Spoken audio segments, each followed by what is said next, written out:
Hai, what's up? Welcome back to my channel, Coach Yudika.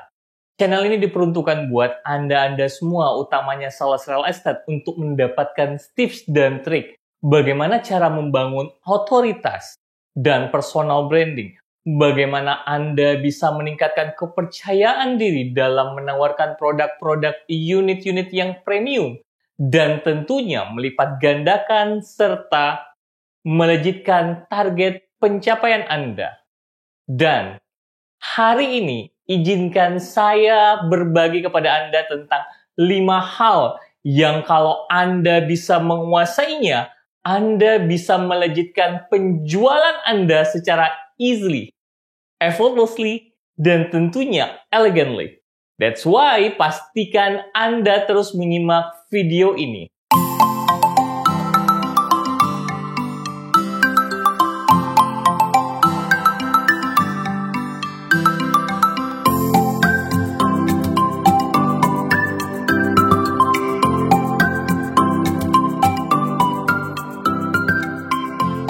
Hai, welcome back again. Ngomongin nih tentang bagaimana strategi yang efektif dalam melakukan closing, utamanya untuk sales real estate, memang penuh tantangan. Kenapa penuh tantangan? Karena ini bukan barang-barang yang fast moving. Namun kalau kita bicara tentang yang namanya adalah unit-unit properti, ini masuk ke dalam kategori slow moving. That's why ada tantangan tersendiri untuk melakukannya. Kebanyakan sales di luar sana itu kesulitan untuk melakukan proses closing kepada user atau customer-nya mereka. Ada banyak tantangan yang harus mereka hadapi untuk itu. Dan hari ini kita nggak akan bahas tantangan itu, namun kita akan bahas 5 hal yang kalau Anda kuasai, maka Anda akan jadi sangat-sangat mudah dalam proses jualan. Ngomongin tentang kelima hal ini berkaitan langsung dengan apa? Berkaitan langsung dengan Neuro-Linguistic Programming. Apa sih itu Neuro-Linguistic Programming? Sebuah model yang ditemukan oleh Richard Bandler, di mana ini bisa membantu kita memodifikasi, mengendalikan, mengarahkan pikiran bawah sadar kita untuk melakukan program-program tertentu. Tidak hanya pikiran bawah sadar kita, namun pikiran bawah sadar customer kita. Ingat, kalau kita bicara tentang selling, kalau kita bicaranya tentang sales, itu kita bicaranya tentang bagaimana kita mengelola emosi customer. Emosi customer yang dikelola secara baik, artinya Anda dengan mudah melakukan proses closing. That's why sebuah hal yang sangat penting mengelola emosi kita. Dan NLP melakukan itu dengan sangat-sangat mudah. That's why hari ini kita akan bahas apa-apa aja tools dalam NLP yang dapat kita gunakan untuk melejitkan penjualan kita, memudahkan proses closingan kita. Oke, yang pertama adalah trust building. NLP memiliki tools untuk melakukan proses trust building. Salah satu posisi dalam NLP adalah resistensi pada customer. Itu bukan berarti bahwa customer tidak nyaman dengan Anda. Namun itu berarti the lack of rapport atau kurangnya membangun harmonisasi ataupun trust building. Dalam NLP, kalau ngomonginnya tentang trust building, maka kita bicaranya tentang apa? Kita bicaranya tentang people like because they are like. Kita bicaranya tentang membangun kesamaan. So, prinsip dari NLP adalah kalau kita menyukai seseorang karena kita punya kecenderungan ada hal yang sama. That's why dengan calon-calon customer Anda, make sure Anda sudah menggali informasi yang cukup banyak tentang calon customer Anda dan menemukan faktor-faktor kesamaan Anda di mana aja. Bisa melalui latar belakang pendidikan, bisa melalui asal daerah yang sama, bisa melalui minat dan ketertarikan yang sama, hobi yang sama, makanan favorit yang sama, aktivitas yang cenderung sama dilakukan. Ketika Anda menemukan satu hal ini dan kemudian Anda membahas hal itu, maka Anda telah membangun trust building dengan customer Anda dengan sangat luar biasa. Kalau kita ngomongin nih tentang pesawat terbang, ada namanya critical 11. Artinya apa? Ada 11 menit yang paling krusial pada saat terjadi proses penerbangan. Apa aja itu? 3 menit pertama pada saat Anda akan take off, dan 8 menit akhir pada saat Anda akan melakukan proses landing. That's why dalam NLP pun, dalam sales pun, ada critical 11, yakni 3 menit pada saat Anda pertama kali ketemu dengan klien, dan 8 menit pada saat Anda melakukan proses closing dengan customer. 3 menit pertama gagal, maka ini adalah sebuah bencana dalam proses selling Anda. That's why 3 menit pertama lakukan dengan membangun trust building. Lakukan dengan membangun kesamaan. Selain kesamaan melalui beberapa hal-hal yang saya sebutkan sebelumnya, kesamaan juga bisa dibangun lewat fisiologis tubuh kita, intonasi suara kita, dan tentunya bisa dibangun lewat kata-kata. Untuk hal ini kita akan diskusikan pada lain kesempatan. Kedua, kalau kita ngomongin tentang tools dalam NLP untuk membangun dan melejitkan penjualan melalui membangun emosi kepada customer Anda, NLP memiliki tools yang disebut dengan magic words. Apa itu magic words? Kata-kata ajaib, kata-kata persuasi, yang apabila kata-kata ini dikeluarkan atau diucapkan, maka hasilnya, impact-nya membangun pengaruh yang sangat-sangat luar biasa. Ada lebih dari 24 pola bahasa yang menghipnotis. Namun hari ini saya akan bahas satu aja. Kalau Anda ingin tahu lebih banyak tentang bagaimana aja pola-pola bahasa yang hipnotis, silakan Anda cek pada video ini. Pada video ini Anda bisa temukan bagaimana cara dan strategi pola bahasa yang menghipnotis itu. Salah satu dari pola bahasa yang menghipnotis itu kita sebutnya dengan yes set. Apa itu yes set? Kita membangun pengaruh dengan memaksa customer kita, user kita mengucapkan kata iya, iya, iya, dan memberikan perintah atau permintaan customer kepada customer kita sehingga hasilnya, ia akan mengatakan iya. Contoh yang paling sederhana. Pada saat ini, kalau saya minta Anda memikirkan dominannya kertas berwarna apa, maka Anda akan menjawab berwarna putih.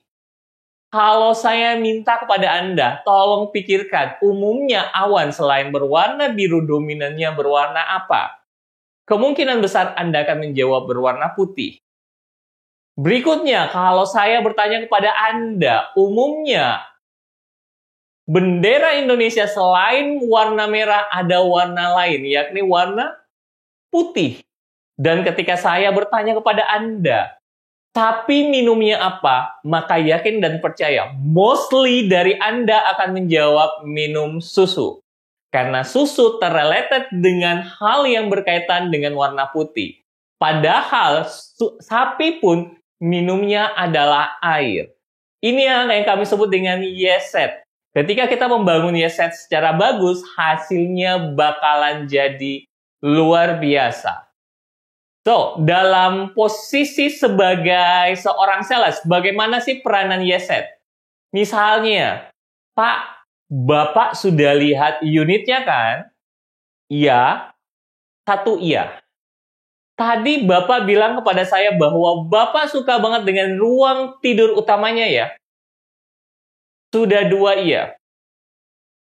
Dan Bapak setuju kan kalau lokasi ini sangat strategis? Iya, artinya sudah ada 3 iya. Dan apakah Bapak mau bertransaksi melalui credit card atau transfer? maka Anda sudah memastikan yang terakhir adalah perintah dibalut dengan yang disebut double bind, yang jawabannya yes or yes, karena kedua-duanya akan menghasilkan transaksi. Kecenderungannya, customer kita akan memilih salah satu dari kedua hal itu. Inilah yang disebut dengan the magic word. Mau tahu lebih lanjut the magic word? Silakan lihat pada video yang ini. Di video yang ini akan dibahas cukup banyak tentang bagaimana pola-pola bahasa hipnotik lainnya. Berikutnya, kalau kita bicara tentang NLP, NLP memiliki tools untuk membantu Anda menganalisa bagaimana personality dari customer Anda. Mengapa menganalisa personality dari customer Anda penting? Karena Anda akan melakukan approaching sesuai dengan personality dari customer Anda. Contoh nih, kalau misalnya Anda sukanya nontonnya adalah di Trans TV, terus ada sales yang kemudian mau offering kepada Anda, mau beriklan kepada Anda, dan dia pasang iklannya di Metro TV, maka ia akan melakukan tindakan yang percuma karena Anda lebih dominan menyukai menontonnya di Trans TV. That's why kalau channelnya beda, hasilnya tidak akan punya dampak yang luar biasa. Makanya kalau Anda memahami personality customer Anda dengan tepat, menggunakan personality customer Anda sebagai metode approaching Anda, yakin dan percaya Anda bakalan mudah banget untuk closing. So, kalau ngomongin tentang personality nih, ada banyak nih metode-metode untuk menemukan personality. Masalahnya adalah mostly metode-metode ini membutuhkan waktu yang sangat lama. Sedangkan pada saat Anda bertemu dengan calon customer Anda, ada banyak hal yang harus Anda lakukan di sana. Anda harus melakukan probing analisa. Anda harus kemudian building rapport atau building trust dengan mereka. Dan Anda harus melakukan satu hal lagi, menemukan karakter customer. That's why NLP menyediakan fasilitas, menyediakan alat untuk menganalisa calon customer Anda dengan sangat-sangat mudah. Baik melalui apa yang dia pakai saat ini, penampilan dia, baik melalui intonasi suara dia, bahkan baik melalui gerakan bola matanya. Hanya dalam waktu kurang dari 5 detik Anda bisa menentukan karakter dari calon customer Anda dan metode approaching yang paling tepat terhadap calon customer Anda. Contoh, NLP membagi 3 personality dari calon customer kita. Ada visual, auditory, dan kinestetik. Visual adalah orang-orang yang kecenderungannya membangun emosional melalui penglihatan. Auditory adalah orang-orang yang cenderung membangun emosional dan komunikasi melalui pendengaran. Dan kinestetik adalah orang-orang yang membangun komunikasi dan emosional melalui perasaan dan tindakan. Bagaimana mengetahui ketiga hal ini? Kalau kita bicara dari sisi penampilan, maka orang visual cenderung berpenampilan rapi, berpenampilan dengan warna yang seirama dari atas sampai ke bawah, umumnya warnanya sama. Kalau orang auditori biasanya berpakaian seadanya, sewajarnya. Kalau orang kinestetik, umumnya pakaiannya lebih besar dari badannya. Kesannya ia tenggelam dari pakaiannya dia, karena orang kinestetik itu mencari perasaan yang nyaman. That's why dengan hanya melihat dalam waktu yang kurang dari 5 detik kita udah tahu.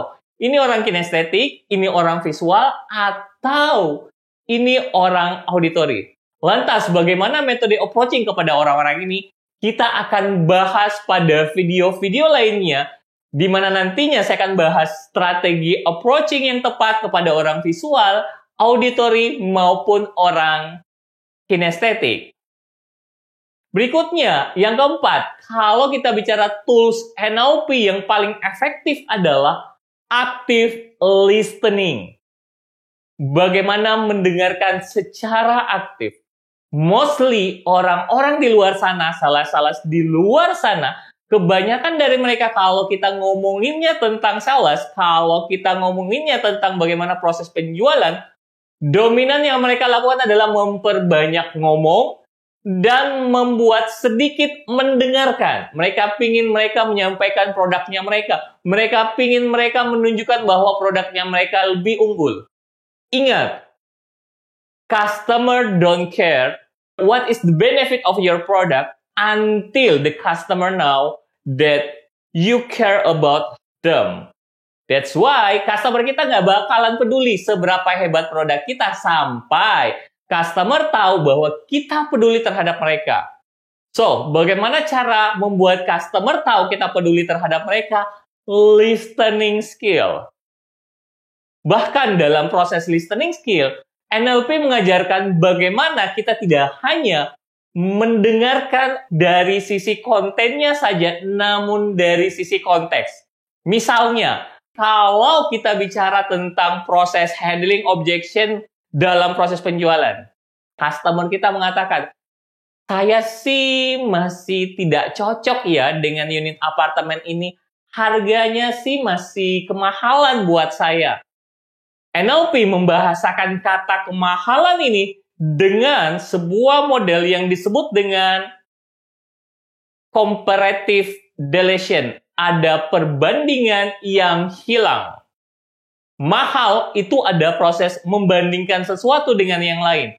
Kalau perbandingannya jadi hilang, maka tugas kita bukan kemudian mengarahkan dia kepada unit apartemen yang paling sesuai, yang paling murah yang kita miliki. Itu adalah tindakan yang salah besar yang dilakukan oleh sales-sales di luar sana. Yang harus kita lakukan adalah membandingkan kembali, menyusun kembali perbandingan kata harga itu yang katanya customer kita mahal dengan benefitnya sehingga harganya menjadi wajar dan masuk akal. So, ini salah satu dari model active listening. Nantinya pada video-video berikutnya saya akan bahas lebih lanjut bagaimana strategi handling objection dan bagaimana NLP kemudian bisa melakukan proses counter attack terhadap handling objection atau keberatan-keberatan dari calon customer Anda. Berikutnya, yang kelima adalah kita bicaranya tentang positive mindset. Pada video ini kita sudah bahas tentang bagaimana ciri-ciri dari fixed mindset dan bagaimana kita tahu apakah kita fixed mindset atau tidak. Kalau kita berada pada fixed mindset, saatnya untuk mulai beralih dari fixed mindset menuju ke growth mindset kita. So, kalau kita ngomongin tentang positive mindset ini penting bagi seorang sales. Pada saat Anda baru bangun tidur, Anda akan sudah mulai harus membuat diri Anda dalam posisi yang positif. Kenapa? Kalau Anda gagal melakukan itu di pagi hari, yakin dan percaya satu hari itu akan menjadi sangat tidak nyaman buat Anda. That's why positive mindset menjadi sebuah hal yang sangat penting. Kebanyakan sales-sales di luar sana menjadi gagal dalam proses closing bukan karena masalah-masalah yang teknikal, lebih ke arah pada positif mindset-nya mereka. Mereka gagal membangun mindset yang positif. Mereka merasa tidak percaya diri. Mereka merasa bahwa customer-nya mereka tidak nyaman berkomunikasi dengan mereka. Mereka merasa bahwa customer-nya mereka hanya ngerjain mereka. Mereka merasa bahwa mereka saat ini lagi tidak fit dalam proses penjualan. That's why ini semua bukan masalah-masalah yang sifatnya teknikal. Namun ini semua adalah berkaitan dengan membangun mindset yang positif. So, kalau Anda melakukan kelima hal tadi, Anda membangun trust building Anda dengan bagus. Dan yang kedua, Anda memiliki magic word yang kemudian Anda bisa praktekkan. Dan yang ketiga, Anda tahu bagaimana membangun personality customer-nya Anda, karakter customer Anda seperti apa. Melakukan approaching terhadap customer based on dari personality dari customer Anda. Kemudian Anda melakukan active listening. Memahami apa yang tidak disampaikan oleh customer Anda. Dan terakhir, Anda punya positive mindset. Yakin dan percaya Anda bakalan sangat-sangat mudah menjual produk apapun Apalagi kalau kita bicaranya tentang real estate. Dan lebih luar biasanya lagi, Anda pasti akan melejitkan penjualan Anda. So, pastikan Anda mempraktekkan kelima hal ini. Minimal satu aja dulu Anda dalamin dan Anda praktekkan. Kalau Anda punya pertanyaan, kalau Anda punya komentar, Anda punya masukan dan pengalaman Anda tentang kelima hal ini, silakan komen di bawah. Saya, Coach Yudika, happy selling and always helping.